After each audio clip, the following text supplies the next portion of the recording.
Manchester City's dominance in English football continues as they have won the Premier League 6 times in the last 7 years. According to recent news, next season might be Pep Guardiola's last with Manchester City. And many City fans expect the team to set a clear record by winning the Premier League 5 times in a row. Manchester City didn't make big changes in their lineup during this transfer window, which seems logical because if Guardiola leaves after this season, resources should be saved for the next coach. Even though they haven't made a major transfer, City is still seen as favorite in the Premier League. Today we'll look at how Manchester City might perform in the next season and discuss their main and reserve squads. Before we start, please subscribe to the channel and like the video, because I can confidently say that next video will be exclusive and very interesting content. You're with extra time and let's get started.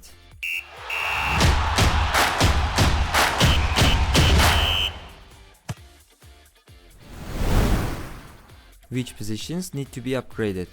CDM, LB.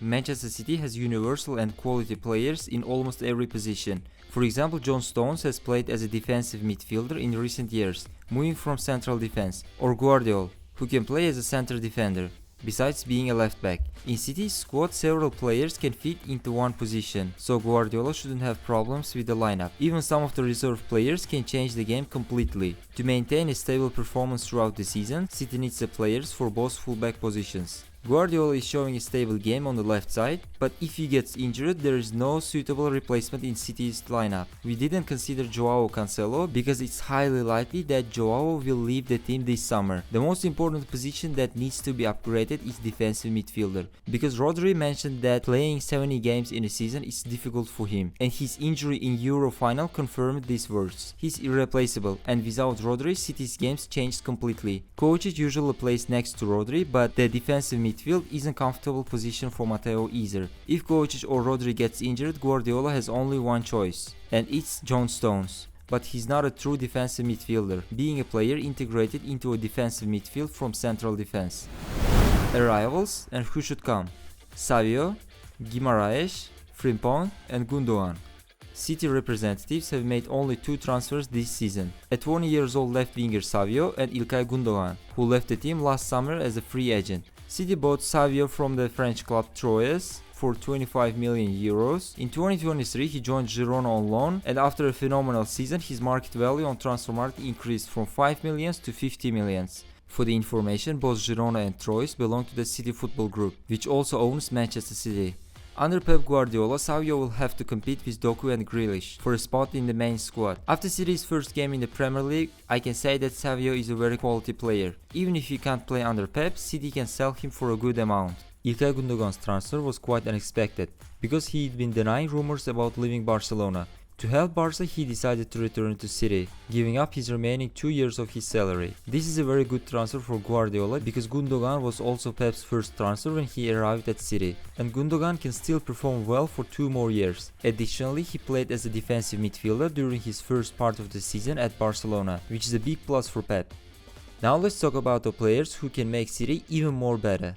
The first is Bruno Guimaraes. As we mentioned earlier, playing 70 games in a season is a problem for Rodri, and with the Champions League format changing, the number of games will increase. Bruno is simply an ideal player for the Pep's team because his ball control, technique and dribbling match City's level. Moreover, Bruno can play not only as a defensive midfielder, but also as a central midfielder. However, this transfer is unlikely to happen because if Guardiola doesn't extend his contract, the next City coach might not need Guimaraes. The last candidate is City's used product Jeremy Frimpong. Frimpong was one of Bayern's key players last season and could also replace the aging Kyle Walker.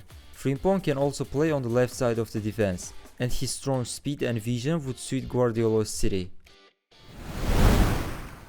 Departures: Julian Alvarez, Harwood Bellis, Calvin Phillips, Sergio Gomez. Among the players who left the team, the most notable was Julian Alvarez. When Haaland wasn't injured, Alvarez usually sat on the bench, so he moved to Atletico Madrid to get more playing time.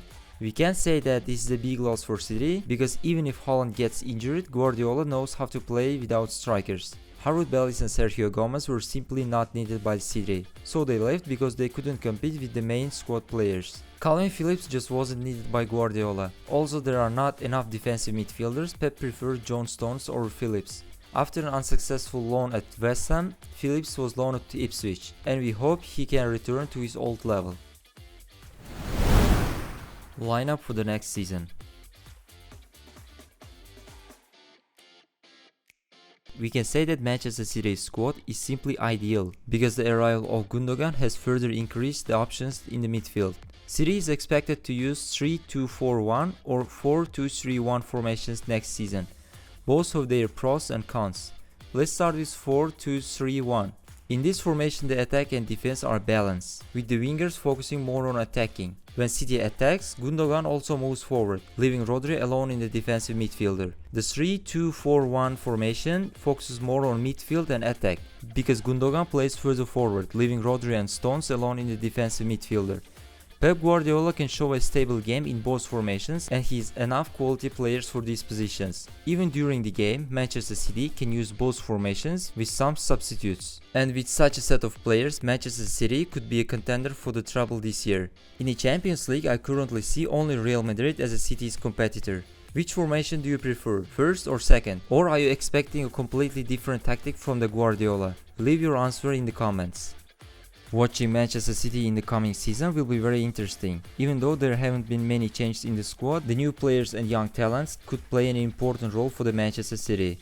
Pep Guardiola's strategy and players' adaptability are expected to lead this team to great results once again. What do you think about this video? Leave your message in the comments. Once again, I remind you that the next video on the channel will be very useful and interesting. So don't forget to subscribe to the channel. Thanks for your attention and take care of yourself.